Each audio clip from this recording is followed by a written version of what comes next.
صرف 1 منٹ. کبھی سوچا آپ نے کہ کسی دن موت کا فرشتہ اگر اچانک آ جائے کہ 5 منٹ باقی ہیں، اوپر آپ کا بلاوا ہے، چلیے تیاری کیجیے، تو یہ دنیا چھوڑتے وقت کون کون سے ریگریٹس آپ کے پاس ہوں گے جو آپ چاہیں گے کہ کاش اگر مجھے وقت ملتا تو میں یہ خواہشات پوری کر لیتا. میں آپ کو بتاتا ہوں 2 قسم کی چیزیں اس وقت آپ کو بہت تنگ کریں گی. ایک تو یہ کہ آپ کو یہ احساس ہو کہ آپ دنیا چھوڑ کے جا رہے ہیں اور ساتھ میں اپنے کچھ ناراضگیاں لے کر جا رہے ہیں، کچھ دل میں ایسی چیزیں لے کر جا رہے ہیں. کاش مجھے ایسا وقت مل جائے کہ ایک بار میں کھلے دل سے معافی مانگ لوں، کھلے دل سے معاف کر لوں، تاکہ جب میں دنیا کو چھوڑوں تو کسی کے دل میں میرے لیے سوائے حرف دعا کے اور کچھ بھی نہ ہو. اور دوسرا بڑا اہم مسئلہ یہ ہے کہ کاش میں اپنے سر کے اوپر کسی کے قرضے لے کر نہ جاتا. دے سکتے ہیں تو ابھی دے دیجئے، ورنہ اگر آپ نے ساری عمر نہیں دیا تو پھر آپ کی اولاد آپ کے قرضے کیسے ادا کرے گی؟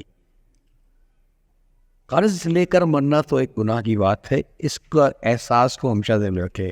اور ترکیب کیا ہے کہ اپنی پچھلی زندگی میں نظر ڈالیے، جو بڑے بڑے واقعات آپ کے ساتھ آئے ہیں، بیماری کے، آرامی کے، شادی بیاہ، مکان بننا، گاڑی لینا، تعلیم، کیا کبھی کسی نے آپ کی کوئی اس وقت مدد کی تھی؟ کیا آپ نے کبھی کسی سے کوئی ایسے پیسے مانگے تھے؟ کوئی حرج نہیں ہے، زندگی چھوٹی سی ہے، مانگ لینا چاہیے. اب دوسری اس کو کہیں لکھیے اور پھر سوچئے کہ کیا آپ نے وہ پیسے واپس کیے؟ جو قرضے ہیں انہیں یاد رکھیں. اگر کسی نے اپنے طور پہ قرض دے کے نہ بھی کیا ہو تب بھی اسے یاد رکھیں. کیوں؟ اس لیے کہ آپ کی عزت نفس کے خلاف ہے کہ آپ کسی کے مال کے اوپر اپنے لیے کوئی آرام و آسائی ڈھونڈیں، اور جب آپ کے پاس وہ مال آ جائے تو آپ مال ادا کرنا بھول جائیں. مجھے اچھی طریقے سے یاد ہے کہ بہت پرانی بات ہے، کوئی 20-25 سال پرانی بات ہے، کہ سوشل کام چلتے تھے، کوئی گورنمنٹ اسکول میں آنا جانا ہوتا تھا. تو ایک بار ایسا ہوا کہ دوپہر کے وقت میرے دروازے کے اوپر گھنٹی بجی. میں باہر گیا تو ایک لمبا سا لڑکا سائیکل پہ کھڑا تھا اور میرا انتظار کر رہا تھا.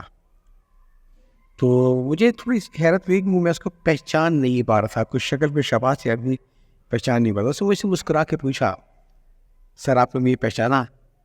میں نے کہا نہیں. تو اس سے بتایا کہ سر آپ کو یاد ہے آپ فلاں اسکول میں آیا کرتے تھے ایک زمانے میں، اس سمے میں. کہا مجھے آپ تو ہمیں جاتا تھا. تو کہیں گے وہی میری آپ کی ملاقات ہوئی تھی، اور میرا اتفاق سے جو 9th کا امتحان کی جو جا رہا تھا تو اس کی فیس کے پیسے میرے پاس نہیں.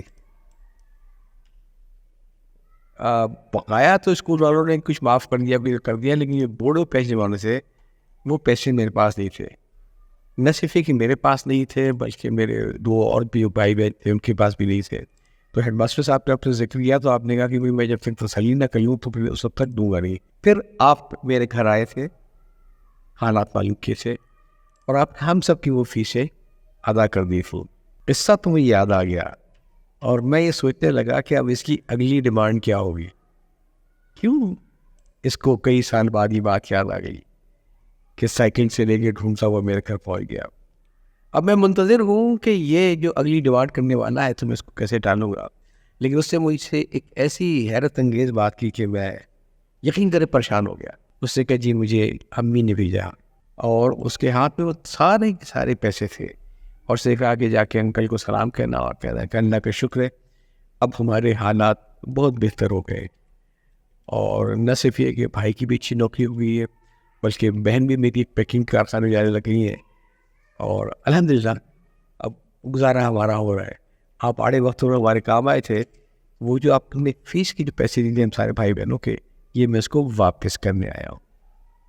کسی کا قرض لیا ہے نا تو بہتر ہے واپس کر دیجیے، اور مزہ تو یہ ہے کہ بغیر مانگے واپس کر دیجیے. اگر ابھی فوری پیسے اگر نہیں ہے تو یاد کر لیں اس کو اچھے طریقے سے، پھر اس کو ایک واٹس ایپ میسج بھیج دیں کہ بھائی فلاں موقع پہ میں نے آپ سے اتنے پیسے لیے تھے، مکان کی چھت پڑ رہی تھی میری، ہم فلاں سفر پہ جا رہے تھے، آپ نے 18,000 روپے دیے تھے ہمیں، یہ اتفاق سے پھر ہمیں بھی کوئی بات نہیں ہو سکی ہے، دیر ضرور یہ واپس ضرور کروں گا. اور یہ جتنے بھی میسیجز ہیں اس کی نقل اپنے گھر والوں کو دے دیجیے۔ جینے کے قرینے کی پلے لسٹ میں موجود باقی کلپس آپ کو پسند آئے تو اسے شیئر کرنا نہ بھولیے گا، تاکہ یہ تو ایک پیغام ہے جو میں چاہتا ہوں دوسروں تک پہنچے۔ یا چاہتا ہوں اللہ